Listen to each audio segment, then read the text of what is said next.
Yeah, we don't want to do anything to scare your children. That's the last thing we want to do. Once upon a time, in a not so far Middle East way, there was a terrorist group called ISIS.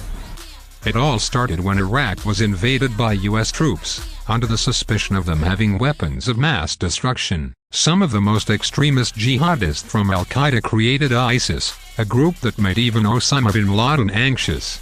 Then, because happens, they went north to Syria and hell broke loose.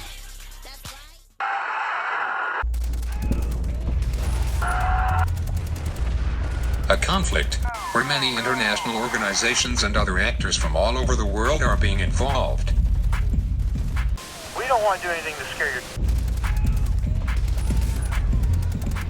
They have started to expand further from their physical borders, via new media outlets, recruiting not only Muslims to their cause, but also Westerners.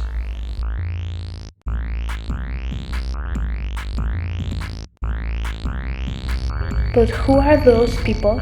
Why are they joining? We are going to talk about that next.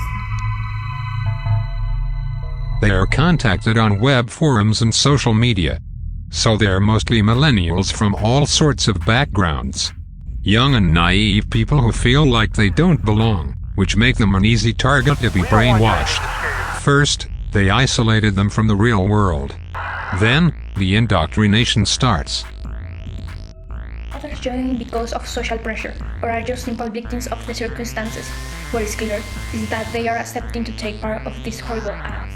Their online presence has also helped them with the indoctrination of lone wolves.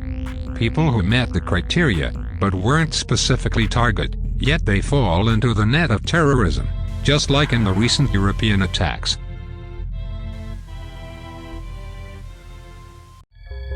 What are the international organizations doing to counter those terrorist acts? In a cynical way, too little.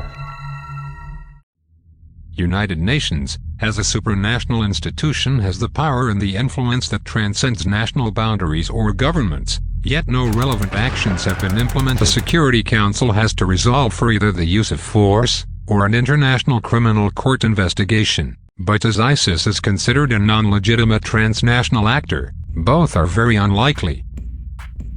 Therefore is questioned how far United Nations can really go.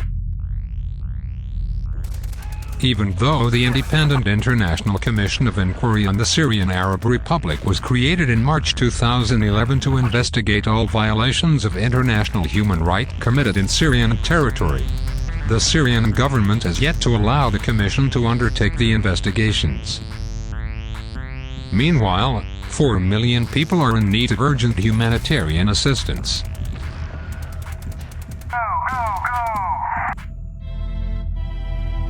Last reports show that ISIS has committed genocide, as well as multiple crimes against humanity, among others against the Yazidis and the Kurdish. This shows the tensions between international law in theory, and in practice, as real-life events, are pretty complex. And what are the world powers doing? Well, they are fighting each other Cold War style. And how has ISIS affected the international law? Well, let's see. The war itself has caused a huge amount of the refugees from the affected countries that seek asylum in Europe and the US, something that has caused controversy on those places. Acts of self-defense against threats such as ISIS are accepted by the international law. However, countries as the US and Russia have been supporting this conflict in a way or another, even in a passive way. Their attempts to weaken ISIS haven't been very efficient, as they seem more busy criticizing each other rather than fighting the common enemy. They don't want to lose the spotlight. President Obama recently stated that a new era of engagement has begun, and renewed respect for international law and institutions will be critical if they are to resume American leadership in a new global century.